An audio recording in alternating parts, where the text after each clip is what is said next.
To evaluate a pericardial effusion, start by obtaining a peristernal long-axis view. In this view, you can distinguish a pericardial from pulmonary effusion by landmarking with a proximal descending aorta, since a pericardial effusion will be above or anterior to this, and a pleural effusion will be below or posterior to this.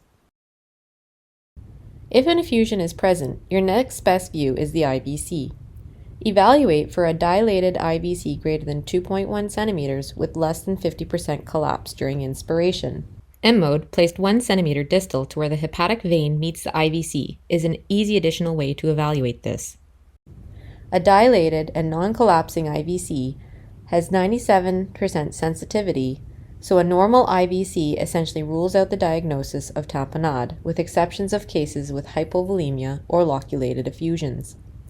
Bear in mind, IVC assessment is limited in patients who are on mechanical ventilation.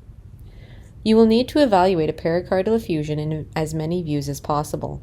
This will help you to label it as simple versus complex and loculated versus circumferential. Continue to the peristernal short axis, which is good for assessment of right ventricular diastolic collapse. Next, obtain an apical four-chamber view, which can help you evaluate for septal bounce or exaggerated septal movement due to ventricular interdependence.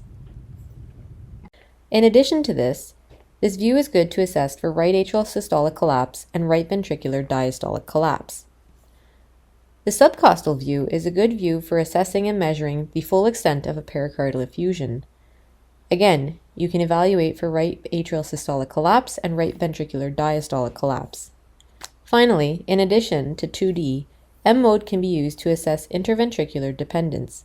In M mode, RV diastolic collapse shows a characteristic dipping of the anterior right ventricular free wall during diastole. This is particularly important in the diagnosis of low-pressure tamponade when IVC dilation is minimal or absent and can be seen before systemic blood pressure has fallen.